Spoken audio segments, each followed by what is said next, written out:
Bismillahirrahmanirrahim. Assalamualaikum warahmatullahi wabarakatuh.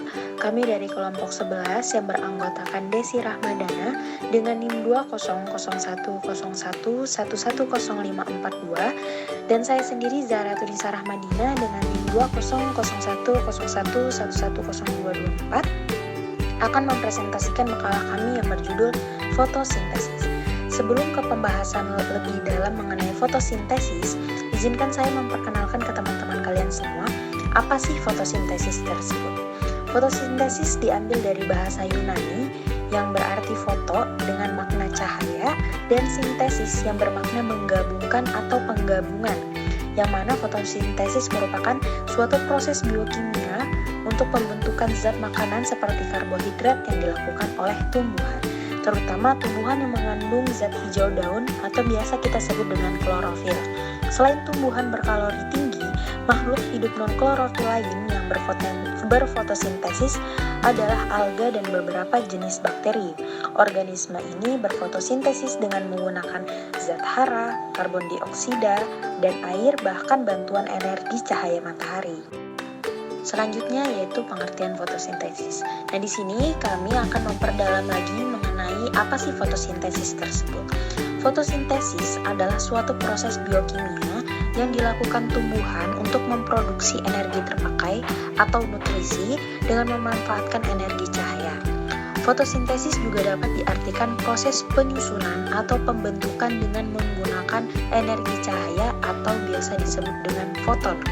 Sumber energi cahaya alami adalah matahari yang memiliki spektrum cahaya inframerah atau tidak kelihatan, merah, jingga, kuning, hijau, biru, nila, ungu, dan ultra ungu. Itulah warna-warna dari spektrum cahaya inframerah tersebut. Untuk fotosintesis sendiri merupakan salah satu cara asimilasi karbon, karena dalam fotosintesis karbon bebas dari CO2 yang diikat atau difiksasi menjadi gula sebagai molekul penyimpanan energi. Cara lain yang ditempuh organisme untuk mengasimilasi karbon adalah melalui kemosintesis yang dilakukan oleh sejumlah bakteri belerang. Proses fotosintesis itu berlangsung dengan adanya spektrum cahaya tampak dari ungu sampai merah. Inframerah dan ultra ungu tidak digunakan dalam fotosintesis. Fotosintesis menghasilkan karbohidrat dan oksigen. Oksigen sebagai hasil sampingan dari fotosintesis yang mana volumenya dapat diukur. Oleh sebab itu, untuk mengetahui tingkat produksi fotosintesis adalah dengan mengatur volume oksigen yang dikeluarkan dari tubuh tumbuhan. Selanjutnya yaitu mengenai pembahasan faktor apa sih yang mempengaruhi fotosintesis. Jadi ada dua faktor yang akan mempengaruhi terjadinya proses fotosintesis, yaitu ada faktor internal dan ada faktor eksternal. Yang mana di faktor internal itu akan dibagi lagi apa aja sih faktor-faktor di dalam internal ini yang mempengaruhi fotosintesis. Yang pertama ada kandungan klorofil daun. Yang kedua yaitu ada protoplasmi, kemudian ada enzim fotosintesis, yang kemudian selanjutnya itu ada tahanan daun, kemudian ada kebutuhan fotosintat, ada juga hormon, kemudian pengendalian genetik, serta umur daun. Kemudian ada faktor eksternal, yaitu ada CO2 lingkungan, kemudian ada cahaya, suhu, air, oksigen, bahkan nutrisi. Nah, yang kali ini kita akan membahas tentang proses fotosintesisnya. Pada tumbuhan, organ utama tempat berlangsungnya fotosintesis yaitu daun.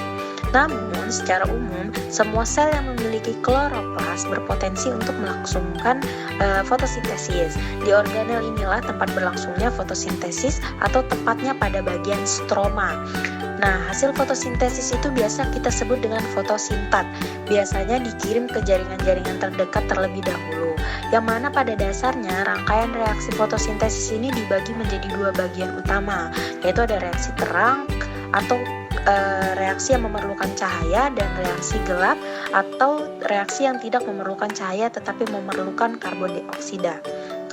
Kita bahas sedikit mengenai reaksi terang dan reaksi gelap karena nanti akan diperjelas oleh rekan saya yang bernama Desi Rahmadana. Untuk reaksi terang itu terjadi pada grana atau tunggal biasa disebut dengan granum untuk tunggalnya. Sedangkan reaksi gelap itu terjadi di dalam stroma. Dalam reaksi terang terjadi konversi energi cahaya yang menjadi energi kimia dan menghasilkan oksigen. Sedangkan dalam reaksi gelap terjadi seri reaksi siklik yang membentuk gula dari bahan dasar CO2 dan energi ATP dan NADPH. Energi yang digunakan dalam reaksi gelap ini akan diperoleh dari reaksi terang. Pada proses reaksi gelap tidak dibutuhkan cahaya matahari.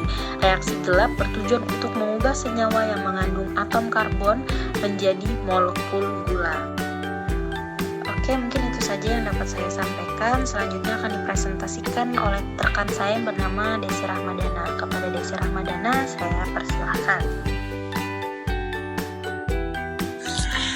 Baiklah, pembahasan kita yang selanjutnya yaitu mengenai reaksi-reaksi yang terjadi dalam proses fotosintesis. Di sini terdapat dua reaksi, yaitu ada reaksi terang dan reaksi gelap. Pertama ada reaksi terang.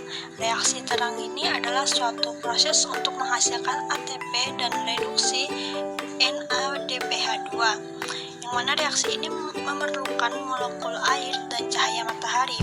Proses diawali dengan penangkapan foton oleh pigmen sebagai antena. Reaksi terang melibatkan dua fotosistem yang saling bekerja sama, yaitu fotosistem 1 dan 2. Fotosistem 1 berisi pusat reaksi P700, yang berarti bahwa fotosistem ini optimal menyerap cahaya pada panjang gelombang 700 nm. Sedangkan fotosistem 2 berisi pusat reaksi P680 dan optimal menyerap cahaya pada panjang gelombang 680 nm.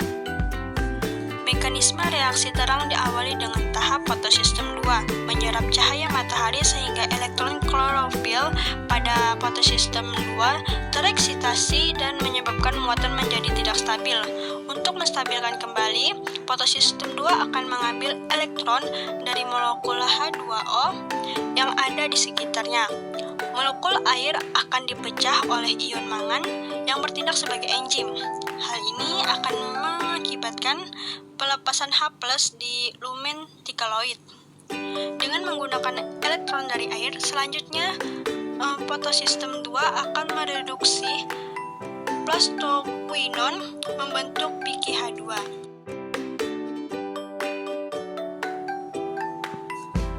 Kemudian selanjutnya reaksi gelap.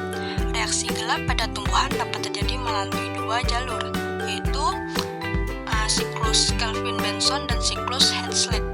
Pada siklus Kelvin-Benson, tumbuhan mengubah senyawa ribulosa 1, bisfosat menjadi senyawa dengan jumlah atom karbon 3 atau senyawa 3 fosfogliserat. Oleh karena itulah, tumbuhan yang menjalankan reaksi gelap melalui jalur ini dinamakan tumbuhan C3. Penambatan CO2 sebagai sumber karbon pada tumbuhan ini dibantu oleh enzim Rubisco. Tumbuhan yang reaksi gelapnya mengikuti jalur Hertzsprung disebut tumbuhan C4 karena senyawa yang terbentuk setelah penambatan CO2 adalah oskaloasetat yang memiliki 4 atom karbon. Enzim yang berperan adalah fosfoenolpyruvate karbosilase. Diagram ini menelusuri atom karbon yang mengikuti siklus Kelvin. Untuk setiap 3 molekul O2 memasuki siklus Kelvin, hasil bersihnya adalah 1 molekul gliseraldehid 3 fosfat atau G3P, yaitu suatu gula yang berkarbon 3. Untuk setiap G3P yang disintesis, siklus Kelvin menghabiskan 9 molekul ATP dan 6 molekul NADPH. Reaksi terang melanjutkan siklus Kelvin dengan menghasilkan kembali ATP dan NADPH. Dalam hubungannya dengan pembentukan karbohidrat dalam proses fotosintesis, karbohidrat ini merupakan hasil kerjasama antara reaksi terang dengan siklus Kelvin. Baiklah, mungkin ini saja hasil presentasi dari kelompok kami. Kurang lebihnya mohon maaf. Terima kasih. Assalamualaikum